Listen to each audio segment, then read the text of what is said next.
얘들아 안녕. 오랜만. 잘 지내고 있니? 잘 지내고 있겠지. 무소식이 희소식이라고 생각하면서 잘 지내고 있기를 있는다고 믿는다. 그게 아니라면 연락 좀 줘. 자, 오늘 부활절인데 부활절 예배 아쉽게도 온라인으로 함께 드리도록 하겠습니다. 사도신경 하심으로 예배 시작하도록 하겠습니다. 나는 전능하신 아버지 하나님 천지의 창조주를 믿습니다. 나는 그의 유일하신 아들 우리 주 예수 그리스도를 믿습니다. 그는 성령으로 잉태되어 동정녀 마리아에게서 나시고 본디오 빌라도에게 고난을 받아 십자가에 못 박혀 죽으시고 장사된 지 사흘 만에 죽은 자 가운데서 다시 살아나셨으며 하늘에 오르시어 전능하신 아버지 하나님 우편에 앉아 계시다가 거기로부터 살아있는 자와 죽은 자를 심판하러 오십니다. 나는 성령을 믿으며 거룩한 공교회와 성도의 교제와 죄를 용서받는 것과 몸의 부활과 영생을 믿습니다. 아멘. 오늘 우리가 함께 나눌 말씀은 요한복음 20장 19절부터 31절까지 말씀입니다. 오늘 말씀도 목사님이 대표로 해서 읽도록 하겠습니다. 요한복음 20장 19절부터 31절까지 말씀을 받들어 읽겠습니다. 그날 곧 주간의 첫날 저녁에 제자들은 유대 사람들이 무서워서 문을 모두 닫아 걸고 있었다. 그때 예수께서 와서 그들 가운데로 들어서셔서 너희에게 평화가 있기를 하고 인사말을 하셨다. 이 말씀을 하시고 나서 두 손과 옆구리를 그들에게 보여주셨다. 제자들은 주님을 보고 기뻐하였다.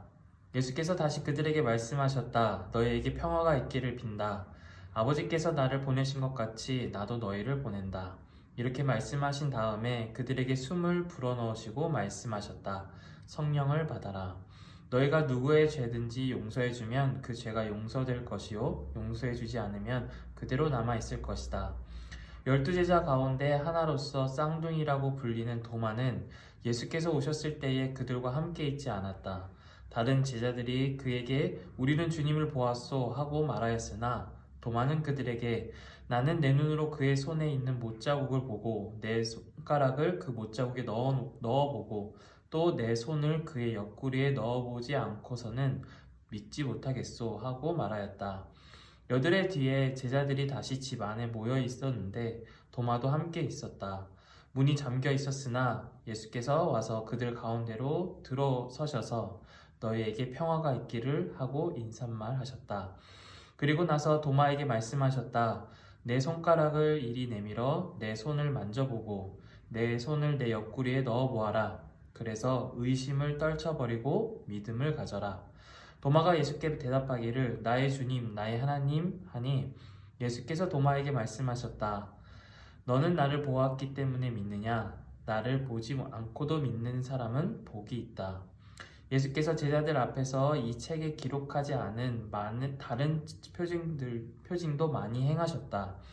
그런데 여기에 이것이나마 기록한 목적은 여러분으로 하여금 예수가 그리스도요 하나님의 아들이심을 믿게 하고 또 그렇게 믿어서 그의 이름으로 생명을 얻게 하려는 것이다. 잠깐 기도를 빼먹었네. 기도하고 말씀 함께 나누도록 하겠습니다. 기도하겠습니다. 죽음만이 운명인 이 세상에 부활의 생명을 허락하신 하나님, 이 시간 놀라운 하나님의 능력을 깨닫고 찬양합니다. 전 세계를 뒤엎은 코로나 바이러스의 위협 앞에 우리 인간은 모든 활동을 멈출 수밖에 없지만 자연은 언제나 그렇듯 하나님의 창조의 능력 안에서 늘 그대로입니다. 어김없이 꽃은 산과 들에 피어나고 새들은 옹기종기 모여 노래합니다. 더 나아가 우리가 잠시 비우게 된 곳곳에서 자연은 본래의 모습을 빠르게 되찾아가고 있음에 그 자연의 신비가 그 신비의 토대가 되어주시는 하나님의 창조의 능력이 얼마나 놀라운 것인지 다시 한번 깨닫습니다. 하나님이 우리의 생명의 능력과 토대라는 사실을 이번 일을 계기로 더 분명하게 알고 인정할 수 있도록 우리를 인도하여 주옵소서. 이 세상 모든 만물을 창조하시고 인도하실 뿐만 아니라 모든 만물에게 생명의 능력이 되어주시는 하나님이라는 사실은 우리에게 그 무엇으로도 대체할 수 없는 희망이 됩니다. 이러한 위기 가운데서도 하나님은 여전히 우리의 생명의 토대가 되어주시기에 우리가 그 하나님으로 말미암아 우리의 삶이 보존되고 완성될 것을 희망하고 믿을 수 있습니다. 우리의 인생에 깃든 죽음의 그림자로 말미암아 두려움과 욕심에 쫓겨 온갖 대상들을 착취하는 왜곡된 삶의 방식이 아니라 하나님이 변함없이 공급하시는 생명의 빛 속에서 그 따스한 온기를 나눔으로 하나님의 풍성함을 모든 피조물들과 함께 더불어 누리는 구원의 삶을 살아가게 하옵소서. 특별히 말씀을 통해 부활하신 예수님을 통하여 하나님이 우리의 생명의 토대라는 사실을 더욱 분명히 알고 붙듦으로 삶의 이런저런 일들 앞에서도 절망하지 않고 오히려 하나님의 능력의 아름다움을 더욱 노래하며 하나님의 선하심을 우리의 삶 속에서 꽃피우는 우리 모두가 될 수 있도록 인도하여 주옵소서.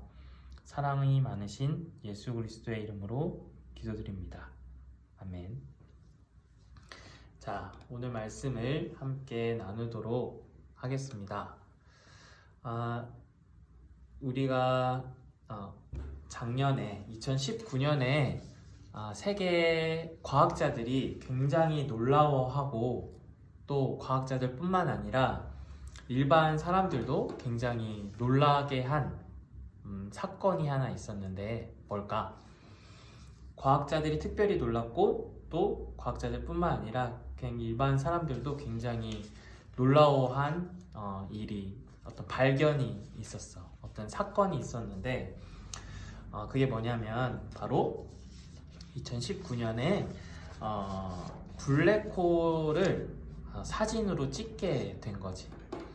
그동안에 우주의 이러한 저런 현상들을 관찰하고 그런 관찰들을 토대로 블랙홀이라는 존재가 있다, 우주에 있다라는 사실을 눈치채 왔어. 그리고 그 블랙홀은 이런저런 어떤 능력을 가졌고 어떤 성향, 어떤 물질이다, 어떤 성격을 가졌다, 이런 것을 추측해오고 연구해 왔었는데, 그러나 우리의 능력이 미치지 못해서 한계로 인해서 블랙홀의 어떤 존재를 실증적으로 증명하거나 어떤 밝혀낼 수가 없었던 상황이 있었는데, 바로 그게 작년에 2019년에 블랙홀의 모습을 사진으로 담는데 성공한 거야. 그래서 한번 실체를 이제 확인한 계기가 되었는데, 어떻게 너희들이 이미 봤을 수도 있는데 한번 보여주면 어떻게 생겼냐면 이렇게 생겼어. 블랙홀이. 블랙홀이 이제 가운데 있는 그 검은색 그 동그라미가 이제 블랙홀인데, 그 주변에 이제 사건의 지평선을 따라서 빛이 이렇게 시계 방향으로 도는 장면을 사진으로 담아낸 거지. 그래서 그동안 블랙홀이라는 게 있고, 그 블랙홀은 이렇고 저렇고 하는 어떤 이론적인 설명, 그리고 추상적인 어떤 그런 암들이 우리가 이제 증명할 수 있는 실체를 확인하는 하나의 어떤 증거물이, 어떤 사건이 된 게 이 블랙홀을 사진으로 담아내는 거였어. 이게 이제 우리가 인터스텔라라는 영화에서 보면 블랙홀을 이렇게 영화에서 표현했는데 굉장히 비슷하지. 그러니까 그동안에 이 영화를 만들 때에 이제 이 천체 물리학자한테 도움을 많이 받았다 그래. 그래서 블랙홀은 이렇게 생겼을 것이며, 이렇게 사진에 찍힌다면, 영상에 담아낸다면 이럴 것이다 라고 조언을 받아서 이렇게 영화를 제작했는데, 그게 실제로 이제 블랙홀을 찍었을 때와 굉장히 비슷한 영상을 얻을 수 있었던 거지.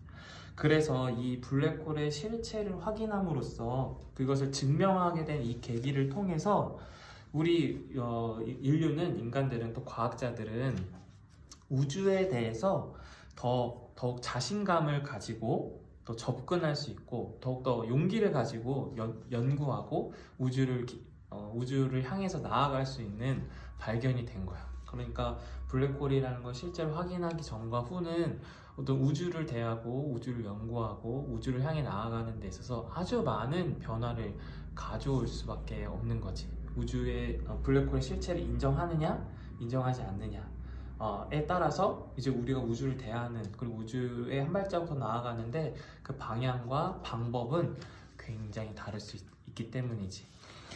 자, 우리가 지난 시간에 말씀을 통해서 예수님이 우리를 위해서 십자가에 달리신 이유에 대해서 설교 끝에 잠깐 나누었었어. 이를 위해서, 너희를 위하여 인자가 들려짐을 당하여야 하리니 라고 했는데, 무엇을 위해서였냐면 바로 우리의 생명의 관점의 변화, 우리가 생명을 양적으로 헤아리는 것에서 생명을 질적으로 헤아리는 차원으로 변화되기 위해서, 이제 하나님을 신앙하는 것에 있어서 생명을 양적으로 헤아리는 방식으로 하나님을 신앙하는 것이 아니라 하나님을 신앙하는 데 있어서 생명의 질적인 변화, 우리가 감히 꿈꿀 수 없는, 그러나 우리는 미처 알지 못하는 그런 생명의 차원을 헤아릴 수 있도록 예수님이 그 본이 되어주셔서, 모범이 되어주셔서 그 길로 가시기 위해, 우리에게 드러내 주시기 위해 기꺼이 인자로서 땅에 들려지는 십자가의 죽음을 받아들이신다라고 우리 함께 나누었었지. 그런데 이 생명의 질적인 변화가 예수님이 죽으셔야만 드러낼 수 있을 정도로, 예수님이 그렇게 십자가에 달려 죽으심으로 하나님에 의한 능력을 신뢰함으로 나타내야만 할 정도로 이 생명에 대한 관점의 변화는 우리에게 쉬운 일이 아니야. 다시 말해서 죽음이 극복된 생명이 있다라는 것, 그래서 우리가 그것을 희망하고 거기 참여하게 될 것이라는 것, 그것을 알고 거기에 일치하는 삶을 살아가는 것은 그냥 쉽게 헤아려지는 것이 아니지. 정말 그런 게 있을까? 그리고 그런 게 가능할까? 라고 생각하고 의심할 수밖에 없어. 그런 차원으로 쉽게 바꿀 수 있는 게 아니야. 예를 들면 우리가 지금은 너무나도 당연하게 지구가 태양을 돌고 있다라고 생각하지만 우리는 원래 태양이 지구를 돈다고 생각했어. 왜냐하면 그것이 우리가 관찰할 수 있고 우리가 실질적으로 느끼는 어떤 천체의 움직임이기 때문이지. 태양은 동쪽에서 떠서 서쪽으로 지고 있어. 땅에서 우리가 바라볼 때에 지구가 움직이는 게 아니라 태양이 움직이고 있지. 그러나 원래 팩트는 태양이 움직이는 게 아니라 지구가 움직이는 거지. 하지만 우리가 그것을 알지 못하기 때문에, 우리의 인식 너머에 있기 때문에 우리가 그것을 헤아리기 어려웠지만, 여러 가지의 과학적 어떤 연구를 통해서, 증명을 통해서 태양이 지구를 도는 게 아니라 지구가 태양이 돈다라는 것을 이론적으로 드러냈고, 처음에는 많은 저항과 사람들이 받아들이지 않고 배척했지만 결국에는 그 실체를 확인함으로 인정하게 됐지. 태양이 지구를 도는 게 아니라 지구가 태양을 돈다라는 걸 받아들일 수 있게 되었지. 그러니까 마찬가지로 또 지구가 평평하다라는 사실 가운데 우리는 살아가는데 익숙해. 그래서 지구가 둥글다라는 것을 받아들이기가 힘들어. 우리의 인식의 한계가 있기 때문이지. 그러나 결국에는 그러한 인식을 바꾸게 되는 여러 가지의 사건들과 실험과 연구들을 통해서 우리는 그렇게 생각을 바꾸게 돼. 그런데 이런 생각을 바꾸는데도 굉장히 어렵고 오랜 시간이 걸리고 많은 어떤 시도들과 실패들 끝에 이루어지는데, 우리가 생명의 차원이 양적인 차원에 달려있지 않고 질적인 차원에 달려있다. 우리의 생명이 죽음의 끝이 아니라 죽음이 극복된 생명이 우리에게 하나님에게서 주어진다. 하나님이 우리에게 그런 생명을 허락하신다라는 이러한 차원으로 우리의 삶의 관점을, 생명에 대한 관점을 바꾸는 게 여간 쉬운 일이 아니야. 그렇기 때문에 예수님이 우리를 위해서 십자가에 달려 죽으시고 하나님을 전적으로 신뢰하심으로 그 생명의 능력이 나타날 수 있도록, 보여질 수 있도록 우리를 위해서 기꺼이 그 죽음을 감당하시고 그 길을 가셔야만 했던 것이지. 오늘 그런 사태에서 그런 어떤 우리가 갖고 있는 인식, 우리가 갖고 있는 어떤 감각들, 우리가 갖고 있는 어떤 사고의 방식들 때문에 이러한 생명의 차원을 질적인 변화의 차원으로, 죽음이 극복된 생명의 차원으로 바꾸기가 쉽지 않은 모습이 오늘 말씀 속에서 도마의 모습으로도 그려지고 있어. 그러니까 예수님께서는 이미 그런 어떤 죽으심과 그 죽으심 이후의 일들에 대해서 말씀해 주셨지만, 막상 그 십자가에 달려 예수님이 돌아가셨을 때에 정말로 그런 일들이 가능할까? 그런 게 있을까? 라고 생각하는 것처럼 우리가 익숙하게 정말 블랙홀이 있을까? 또는 웜홀, 화이트홀 이런 것들이 있을까? 정말 그런 게 가능할까? 라고 생각하는 것처럼 정말 예수님 말씀하셨던 그러한 죽음이 극복된 생명이 있을까라는 어떤 의심의 상황에 제자들은 놓이게 되지. 그리고 그건 의심을 넘어서서 거의 포기, 절망 가운데 놓여 있었어. 예를 들면 마리아는 예수님의 시체를 장례하기 위해서 무덤에 찾아갔을 때에 빈 무덤을 발견해. 예수님의 시신이 거기에 없는 것을 발견해. 그때에 마리아가 생각한 것은 부활을 생각했을까? 아니면 시신을 누가 훔쳐갔다라고 생각을 했을까? 만약에 예수님이 미리 그 사전에 말씀하셨던 그런 것들을 기억하고 또 그것을 실제로 믿었다면, 그것을 받아들였다면 예수님 말씀을 더 믿었겠지만, 그러나 마리아는 그렇지 않았어. 무덤 안에 시신이 없을 때에 누가 훔쳐갔다라고 생각을 했지. 그래서 부활하신 예수님께서 마리아에게 찾아오셨을 때도 그 예수님을 향해서 동산직이라고 오해했어. 그리고 그 예수님의 시신을 찾을 수 있게 가르쳐달라고, 그 위치를 가르쳐달라고 말하는 모습이 그려져. 또한 제자들도 마찬가지였어. 마리아가 부활하신 예수님을 만나고 내가 부활하신 주님을 만났다라고 할 때에 제자들은 그 말을 쉽게 믿을 수가 없었어. 쉽게 그 사실을 인정하고 좀 그런 차원으로 생명을 헤아릴 수가 없었어. 그만큼 부활이라는 이 사건은 쉽게 우리가 받아들이고 전환할 수 있는 그런 대상과 차원이 아니었기 때문이야.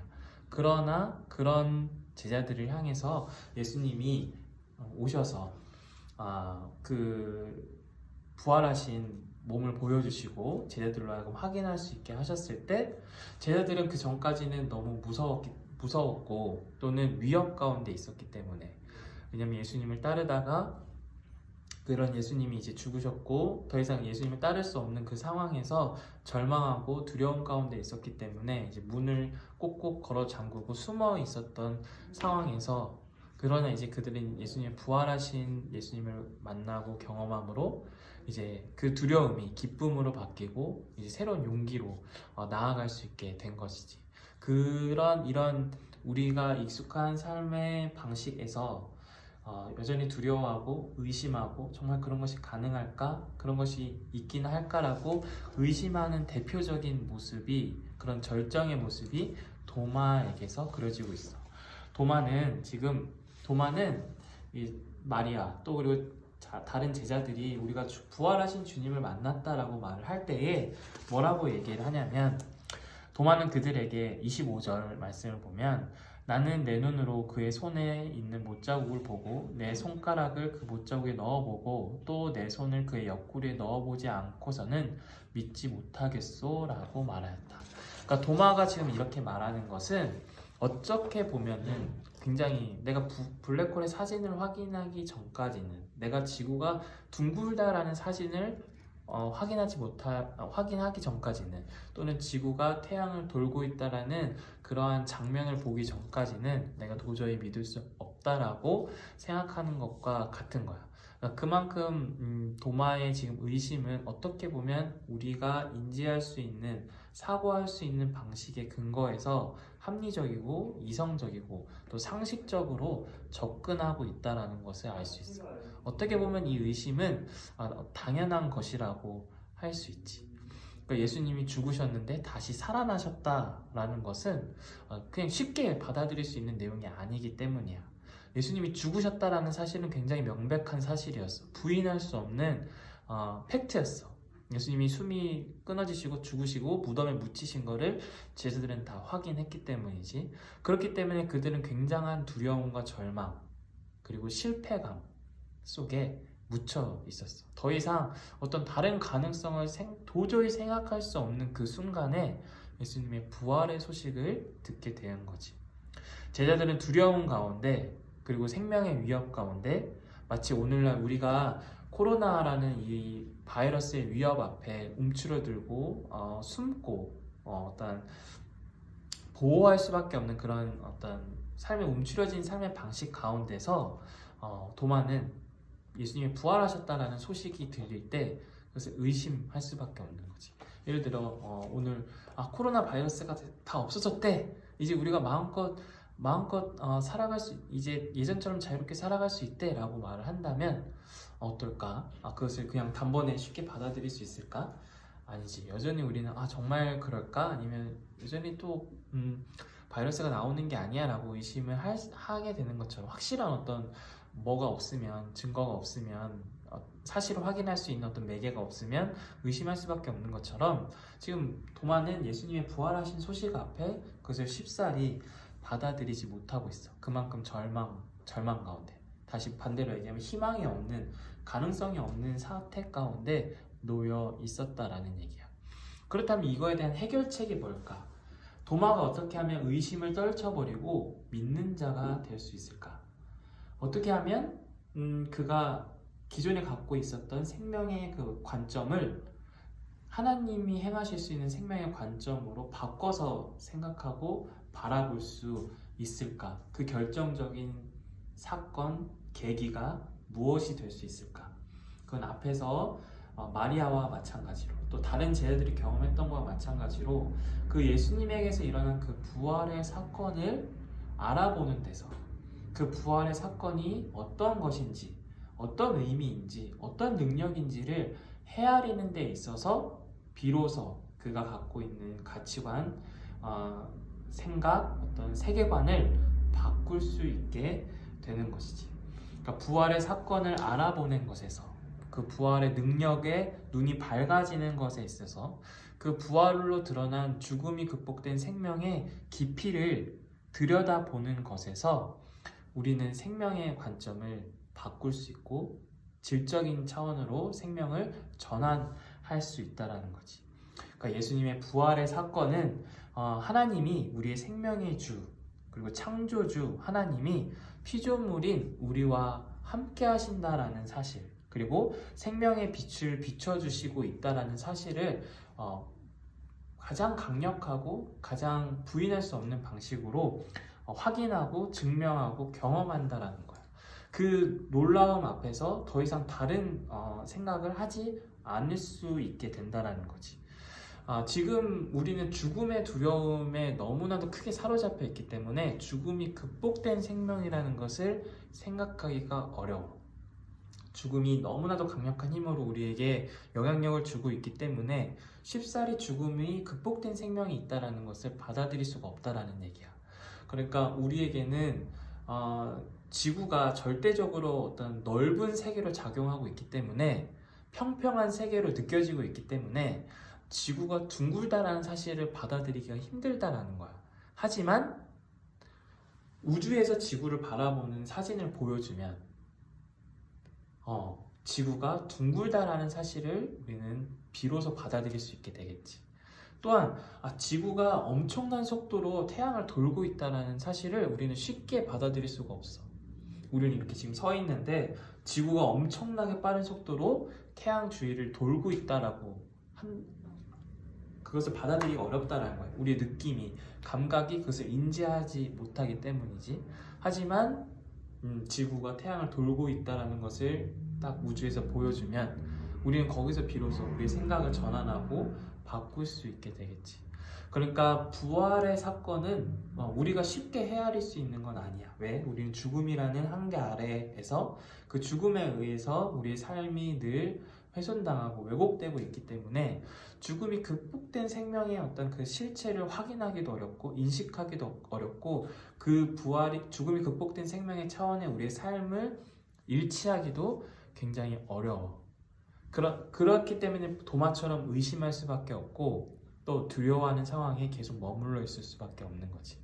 이거에 대한 해결책은 부활의 사건이 얼마나 놀라운 능력인지를 헤아리게 되는 데서, 그 부활의 생명의 깊이를 들여다보는 데서, 거기 눈이 밝아지는 데서 우리가 익숙한 이 생명을 헤아리는 방식, 양쪽으로 생명을 헤아리는 방식에서 점점 벗어나서 생명을 질적으로 헤아리고 죽음이 극복된 생명의 차원에 우리의 삶을 일치할 수 있는, 실제로 믿을 수 있는 그러한 일이 우리에게 일어날 수 있다라는 거지.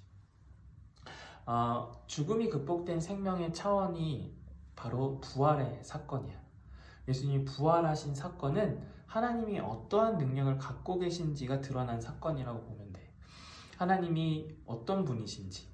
그러니까 하나님을 그동안 우리가 하나님을 모르던 건 아니야. 제자들도 모르던 게 아니야. 또 많은 사람들이, 성경에 있는 사람들이 하나님을 모르는 것은 아니었지만 하나님이 도대체 어떠한 궁극적인 능력과 뜻을 갖고 계신지는 알 수가 없었던 거지. 그 실체를 온전히 이해할 수는 없었던 거지.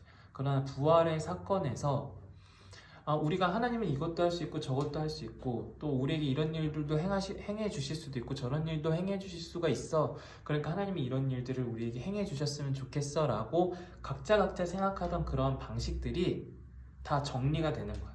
하나님은 이런 능력을 우리가 감히 생각하지 못했던, 상상하지 못했던, 꿈꾸지 못했던 일들도 행하실 수 있는 분이시구나.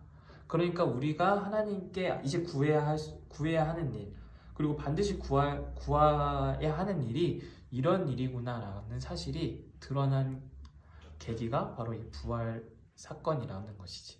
그리고 또 이 예수님이 부활하신 사건은 하나님이 우리에게 그러한 생명을 허락하신다라는 것을 확인하게 된 계기예요. 그러니까 예수님의 그 순종에서 예수님이 너희에게 너희를 위해서, 이를 위해서 인자가 들려야 하리라고 한 것은, 그러니까 우리들이 생명의 차원을 하나님께 바라보는 데 있어서 이 세상에서 양적인 차원을 바라고 기대하는 게 아니라 질적인 차원을 인식하고 확인하고 경험하고 그것을 바라는 삶을 살아갈 수 있도록, 그것을 구할 수 있도록 열어주시는 사건이 바로 부활 사건이라는 거지. 그러니까 부활 사건은 크게 두 가지로 볼 수 있는데, 첫 번째는 하나님이 어떤 능력을 가지셨는지가 드러난 사건이고, 두 번째로는 하나님이 그러한 능력을 우리에게 주시기를 원한다, 우리에게 그것을 행하기를 원하신다라는 우리가 거기에 참여할 수 있도록 불러주신다라는 게 확인된 사건이 바로 부활 사건이라고 할 수가 있어. 그러니까 우리는 죽음 가운데 놓여서 살아갈 때에 첫 번째로는 그 죽음이 극복된 생명을 생각할 수도 없었고, 그래서 부활 사건을 통해서 죽음이 극복된 생명이 있다는 사실을 알게 되었어. 이제 두 번째는 우리가 죽음이 극복된 생명이 있다는 것을 알지 못해서 여전히 양적으로 헤아릴 수밖에 없었던 삶에서 이제 죽음이 극복된 생명이 있다는 것은 알았는데, 근데 그것을 정말로 희망하고 바라고 그것을 생명의 토대로 삼고 살아가야 하지만 그렇게 하지 못하는 우리로 하여금 예수님의 부활의 사건으로 드러난 하나님의 능력은 우리로 하여금 그것을 정말로 원하게, 그리고 그것을 바라고 희망할 수 있게 하는 능력이라는 거지. 이게 왜 중요하냐면 우리가 살아가는 데 있어서 여러 가지 크고 작은 일들을 경험하게 돼. 그러니까 우리의 문제가 우리가 살아가는 데 여러 가지 문제 속에서 우리가 하나님을 생각하고 하나님을 신앙하고 하나님과 함께 살아가기를 구하는 데 있어서 우리는 이 당장의 어떤 현실적으로 느껴지는 힘들, 그리고 어떤 상황들이 크게 작용을 하기 때문에 그 너머에 있는 하나님을 생각하고 바라는 것이 쉽지가 않다라는 거야. 그 전환이 우리 양적으로 헤아리는데 굉장히 익숙해져 있어서 질적으로 생명을 헤아리는데 자꾸 실패하게 되고 그것을 망각하게 되고 좌절하게 된단 말이지. 그러나 어떻게 하면 우리가 양적으로 계속 질적으로 변화시킨 하나님을 계속 생각하고 헤아릴 수 있는지, 또는 그게 지금 우리의 삶의 문제가 여전히 그대로 있는 상태에서도 어떻게 그게 가능한지, 그게 바로 부활 사건에서 우리가 깊이 들여다볼 때, 거기에 눈이 밝아져 올 때, 그 사건의 놀라움과 감격으로 붙들릴 때 우리에게 주어지는 하나의 능력이야. 예를 들어 보면, 왜 예수님 부활하신 사건이 우리에게 기쁨이 되냐면, 또 우리에게 감격이 되냐면, 또 우리에게 평안을, 그리고 평화를 가져다 주는 사건이 되냐면, 어떤 문제가, 예를 들어 배고픔이라는 문제가 있다라고 보자. 그래서 배고픔이라는 문제가 하나님을 믿는다면, 우리가 하나님을 바라본다면 그런 문제가 바로 해결되기를 바래. 그리고 때로는 그 문제가 바로 해결이 될 수도 있어. 그러면 하나님은 바로 신앙할 수 있게 되겠지. 그게 증명이 됐으니까. 그것이 해결이 됐으니까 우리는 하나님이라는 존재를 인식할 수도 있고, 하나님의 능력을 헤아릴 수도 있고, 그래서 그것을 실제로 삶의 능력으로 받아들이고 살아갈 수도 있어. 근데 만약에 우리가 갖고 있는 문제가 바로 해결이 되지 않아. 여전히 그 문제가 계속 지속되고 있어. 근데 그런 상황에서도 우리가 어떻게 하면 하나님을 계속 신앙할 수 있을까? 그게 어떻게 우리의 삶의 능력이 될 수 있고, 우리의 기쁨이 될 수 있고, 우리의 평안을 가져다주는 사건이 될 수 있을까? 그러니까 하나님이 그러한 능력을 해결하시고도 남는, 그리고 그것을 충분히 해결하시고자 하는 분이라는 사실을 알 때에 우리는 지금 당장 그 문제가 해결이 되지 않아도 우리는 이미 극복된 차원에서 삶을 헤아릴 수 있고 바라볼 수 있게 된다는 거야. 이걸 큰 차원에서 바꿔서 보면 우리는 죽음이라는 문제가 아직 해결이 안 됐어. 우리 모두는 죽어. 근데 그 죽음이라는 그 문제 때문에 우리는 어떤 삶의 문제들이 우리의 삶이 왜곡이 되고 또 훼손이 된단 말이지. 여전히 양적으로 생명을 헤아릴 수밖에 없게 돼. 이 죽음이 극복되지 않는 한 내가 먹어야만 배고픔을 해결할 수 있는 이 상황 속에서는 내가 생명을 헤아리는데 먹을 것이 많은 게 좋다라는 방식으로밖에 헤아릴 수가 없다라는 얘기야.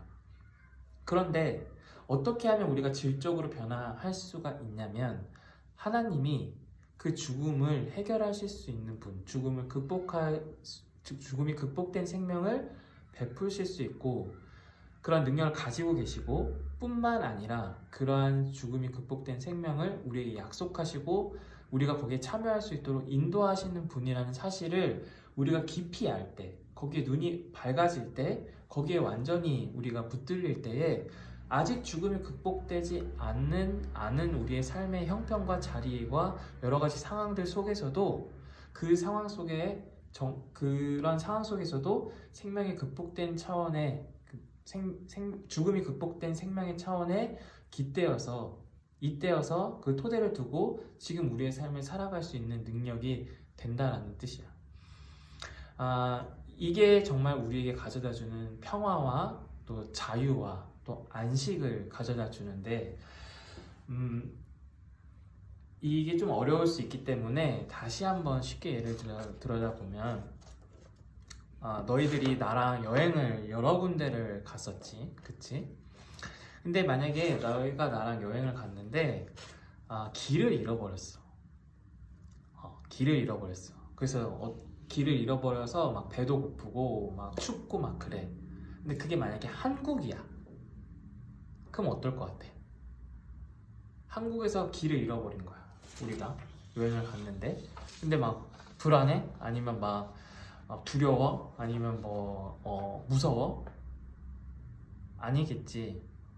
왜냐하면 너희들은 경험적으로 알고 믿고 있을 거야. 내가 그 문제를 해결할 수 있다라는 것을. 그러니까 예를 들면 너희가 그런 상황에 놓이더라도, 어떻게 하다 보면 그런 상황에 놓이더라도, 목사님이 그 문제를 해결할 수 있어. 목사님이 이 문제를 해결해 줄 거야. 좀 내가 배가 지금 고프더라도, 내가 춥더라도 좀 기다리면 이 문제를 해결해서 우리한테 좋은 환경을 또 이 상황이 극복된 상황을 해결해 주실 수 있을 거야 라고 믿고 기다릴 수 있겠지. 자, 그럼 이제 상황을 바꿔서 일본에서 길을 잃어버렸다고 쳐보자. 우리가 실제로 일본에서 길을 잃어버린 적도 있었지. 길을 잃어버렸어, 일본에서. 그럼 어떨 것 같아? 한국에서보다는 조금 더 두렵겠지만, 조금 더 무섭겠지만, 그래도 이 문제를 해결할 수 있을 거야. 이게 완전히 절망스럽진 않아. 이제 막 우리는 끝났다. 우리는 이제 집에 못 간다. 망했다. 이렇게 생각하지는 않을 거야. 그치? 조금 어려울 순 있지만 좀 더 기다리면 좀 더 참고 기다리면 목사님이 이 문제를 상황을 해결할 수 있을 거야 라고, 그래서 우리가 다시 따뜻하고 배부른 상황에 배를 채울 수 있는 상황에 놓일 수 있을 거야 라고 생각할 수 있을 거야. 근데 만약 예를 들어서 이제 만약에 아프리카 오지 같은 데서 길을 잃어버렸다고 생각해봐. 또는 막 밀림 정글, 막 길이 없는 곳에서 우리가 길을 잃어버렸다고 생각해봐. 그때는 그런 생각이 들까? 내가 좀 기다리면 목사님 문제 해결하실 거야. 내가 좀 참고 기다리면 될 거야. 그러니까 뭐 그렇게 두려워할 필요 없어. 절망할 필요 없어. 포기할 필요 없어. 라고 생각할 수 있을까? 그래주면 고맙고, 또 그렇지 않더라도 이해는 할게. 그러니까 이게 너희들이 나를 어떻게 생각하느냐, 그리고 상황을 어떻게 바라보느냐에 따라서 이건 결정이 되는 거야. 그러니까 내가 갖고 있는 그런 능력과 경험이 너희들에게 크게 작용을 하고, 그에 비해서 우리가 놓여있는 상황이 작게 느껴지면 거기에서 절망하거나 좌절하지 않을 수 있다는 거지. 기다릴 수 있고, 또 이게 극복이 될 거라는 희망 속에서 지금의 문제들을 해결해 나갈 수 있다는 거야. 근데 만약에 내가 갖고 있는 능력과 내가 해결할 수 있는 그 능력과 어떤 상황보다, 내가 해결할 수 있는 능력보다 상황이 더 크게 다가오게 되면, 그러니까 상황이 더 절대적으로 다가오고 내가 갖고 있는 능력이 훨씬 작게 느껴지면 거기서는 어떠한 희망과 가능성을 생각할 수 없게 된다는 거지. 그냥 그 상황 안에 완전히 매몰돼서 절망하고 좌절하고, 또는 내 탓을 하거나 또 다른 사람을 탓하거나 하는 그런 방식의 삶에 떨어질 수밖에 없다라는 거야. 다시 돌아와서 생각해보면 우리는 죽음이라는 문제 안에 놓여 있어. 이 죽음이라는 문제 안에 놓여서 우리는 생명을 헤아리는 데 있어서 질적으로 헤아리는 걸 꿈도 못 꿔. 양적으로만 헤아리는데 굉장히 길들여져 있단 말이야. 이런 상황에서 우리가 이 죽음이라는 문제 안에 있는 우리가, 그래서 양적으로 생명을 헤아리는데 굉장히 길들여져 있는 우리가 질적인 차원으로 생명을 헤아리는 것, 더 나아가면 죽음이 극복된 생명을 헤아리는 것은 그 해결책이 어디에 있냐면 하나님이 얼마나 크신 분인지, 얼마나 능력이 전능한 분인지, 얼마나 놀라운 능력과 인내와 신실하심과 사랑과 은혜를 갖고 있는 분이신지를 헤아리는 데 있어서 우리는 똑같은 상황에 놓이더라도 전혀 다른 삶의 지평과 방식을 갖고 살아갈 수 있다는 얘기지.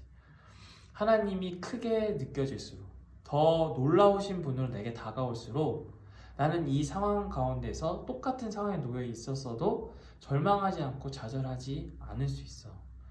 하지만 하나님이 어떤 분이신지 내가 잘 모르겠어. 그리고 내가 잘 믿지를 못하겠어. 그게 잘 내게 다가오지 않을 때에 우리는 지금의 상황이 더 절대적으로 다가오게 된다는 거야. 도마는 지금 죽음이라는 운명과 예수님이 죽으셨다라는 사실과 그들이 죽음의 위협 앞에 놓여있다라는 사실에서 두려워하고 있었어. 문을 꼭꼭 닫고 나갈 생각이 없을 만큼, 또는 그 자리를 피해 있을 만큼 그에게는 전혀 다른 삶의 가능성, 질적인 변화, 어떤 죽음이 극복된 생명을 듣긴 들었어도 그것을 믿을 수 없을 만큼, 그만큼 이 현재의 상황 가운데 놓여 있었어. 하지만 예수님은 그런 마리아, 그런 제자들, 그런 도마에게 오셔서 그들이 정말 믿음을 가질 수 있도록, 다시 말하면 이 죽음보다 하나님을 더 크게 헤아릴 수 있도록, 그러니까 이 죽음이라는 우리의 운명보다 하나님은 우리의 운명을 극복시키고 회복시키시고 바꾸실 수 있는 분이라는 사실을 알 수 있도록 그 부활의 생명의 차원에 자신을 맡기셨고 그 부활의 생명으로 제자들에게 나타나 주셨어. 뿐만 아니라 그들이 그 부활을 행하실 수 있는 하나님을 생명의 능력으로 여기고 실제로 그들 상황 가운데 살아갈 수 있도록, 즉 믿음을 가질 수 있도록 그들에게 자신의 몸을 보이시고 믿음을 가질 수 있도록 불러주시고 찾아와 주시고 평안을 말씀해 주시는 분이셨다라는 사실이지. 그러니까 우리는 이 예수님의 부활하신 사건 속에서 이 사건을 깊이 들여다볼 때, 이 사건의 눈이 밝아져 올 때 하나님이 어떤 분이시다라는 사실이 점점 다가오게 되는 거야. 하나님은 죽음을 극복시키실 수 있는 창조주이시구나. 생명의 하나님이시구나. 우리의 모든 운명을 감당하시고 우리의 모든 운명을 온전하게 해주실 수 있는 유일하신 분이시구나 라는 사실이 부활의 사건에서 증명이 되었어. 그게 딱 나타난 거야.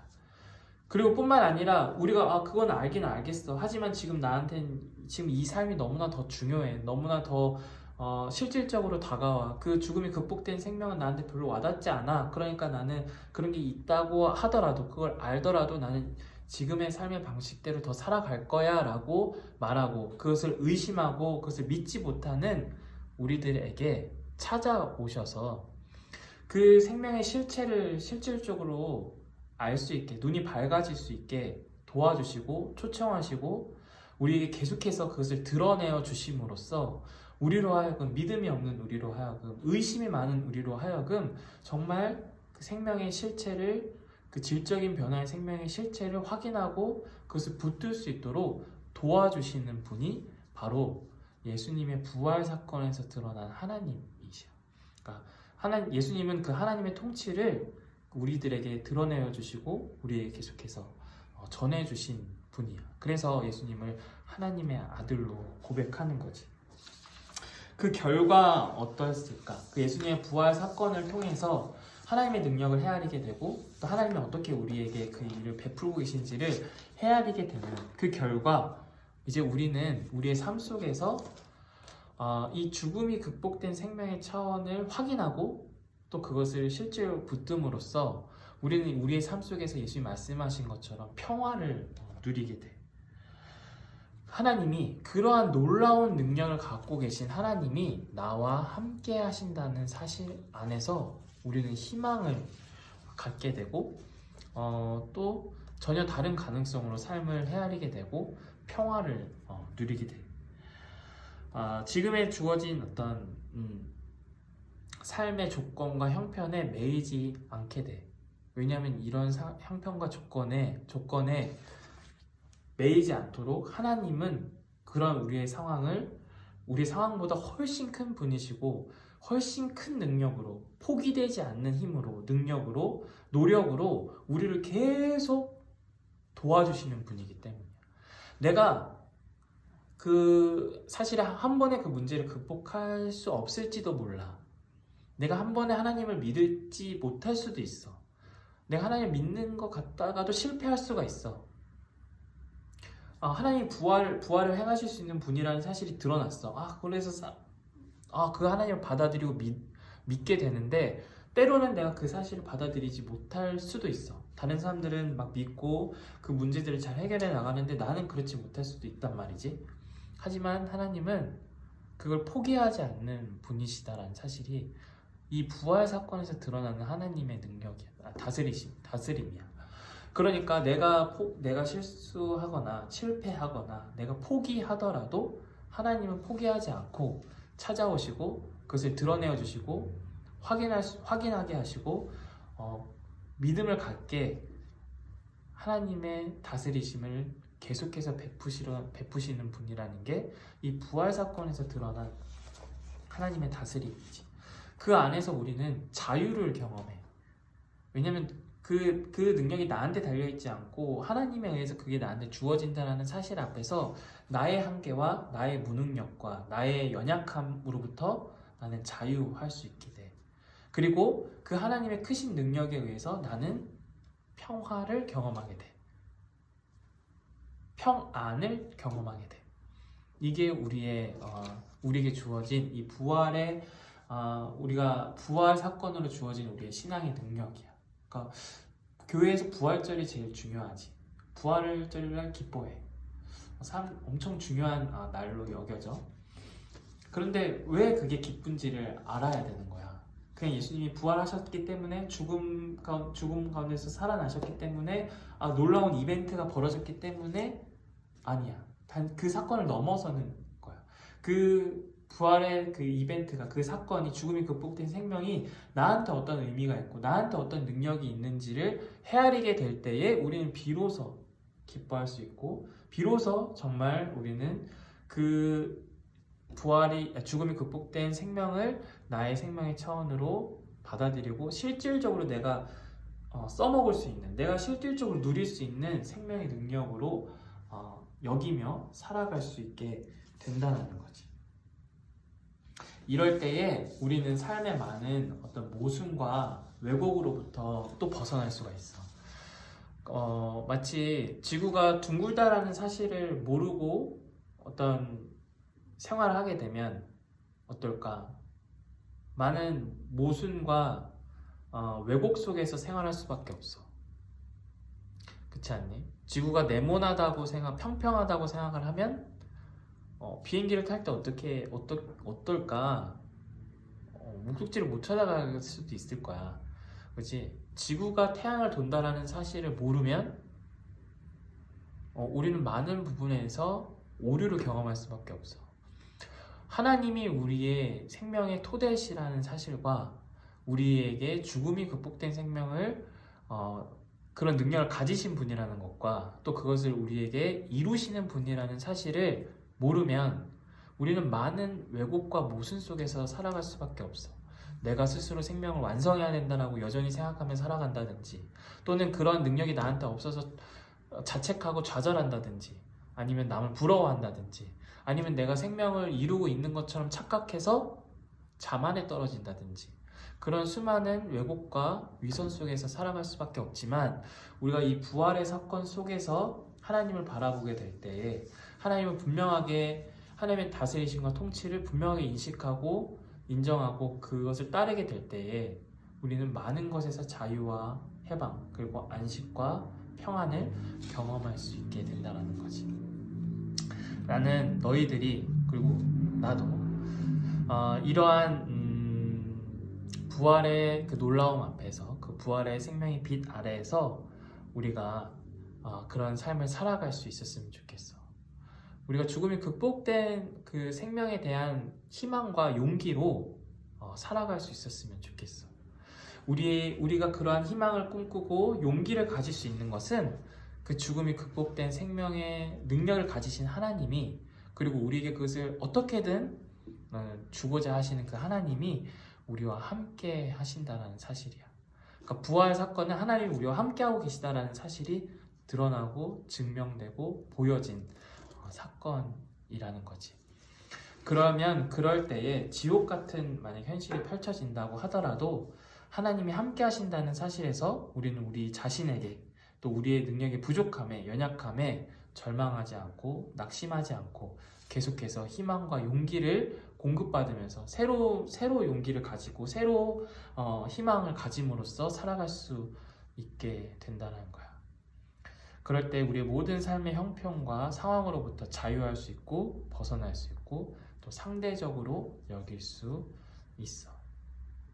하나님이 이 부활절을 맞이해서 하나님이 이 세상 가운데 우리와 여전히 늘 함께 하신다는 사실을 분명히 확인하고 알아가는 그런 하나의 계기가 되었으면 해, 이 부활절 예배가. 그래서 양적으로 추구하는 이 죽음이라는 이 운명 앞에서 생명을 양적으로 헤아리는 삶에서 벗어나서 질적인 변화에 대한 확신과 믿음과 희망과 용기로 우리의 삶을 채워나가는, 그것을 정말 간절히 희망하고 구하는 그런 삶을 살아감으로 우리의 모든 연약함에도 불구하고 평안을 누리고 안식을 누리고 또 쉼을 누리는 우리 모두가 될 수 있었으면 좋겠습니다. 기도하고 주기도문 하고 마치도록 하겠습니다. 하나님 아버지, 우리는 이 도마의 말처럼 우리의 생명의 차원을 쉽게 바꿀 수가 없습니다. 그 부활하신 주님을 만났다라는 소식에도 우리는 의심하고 정말 그게 가능할까, 그런 일이 있을 수 있을까 생각할 수밖에 없습니다. 그러나 하나님, 그 부활의 능력이 하나님께 있음을 예수님의 부활하신 사건을 통해서 우리가 전해 듣고 또 거기에 눈이 밝아짐으로써 우리가 생명의 차원을 정말 질적인 변화로 차원을 헤아릴 수 있도록 늘 인도하여 주시옵소서. 그래서 우리가 이 세상을 살아가는 데 있어서 늘 하나님의 크심으로 말미암아, 놀라우심으로 말미암아 용기와 희망을 잃지 않는 삶을 살아갈 수 있도록 도와주시옵소서. 우리가 죽음이라는 운명 앞에서 늘 훼손당하고 노예로서 살아갈 수밖에 없지만, 이 부활 사건을 통해서 하나님의 크심과 하나님의 놀라운 사랑을 확인함으로써 늘 그러한 크신 하나님께 근거한 희망으로, 용기로 이 세상에서의 삶을 넉넉하게 살아갈 수 있도록 인도하여 주시옵소서. 예수님의 이름으로 기도드립니다. 아멘. 주기도문 하심으로 예배를 마치도록 하겠습니다. 하늘에 계신 우리 아버지, 아버지의 이름을 거룩하게 하시며 아버지의 나라가 오게 하시며 아버지의 뜻이 하늘에서와 같이 땅에서도 이루어지게 하소서. 오늘 우리에게 일용할 양식을 주시고 우리가 우리에게 잘못한 사람을 용서해 준 것 같이 우리 죄를 용서해 주시고 우리를 시험에 빠지지 않게 하시고 악에서 구하소서. 나라와 권능과 영광이 영원히 아버지의 것입니다. 아멘. 안녕. 한 주간 잘 지내고, 도윤이는 이제 계약을 했나? 온라인 계약을 했나? 수업 잘 듣고 또 다른 친구들도 잘 지내고 연락도 하고 또 목사님도 연락하고 할 테니까 잘 지내고 다음 주에 또 보도록 합시다. 안녕.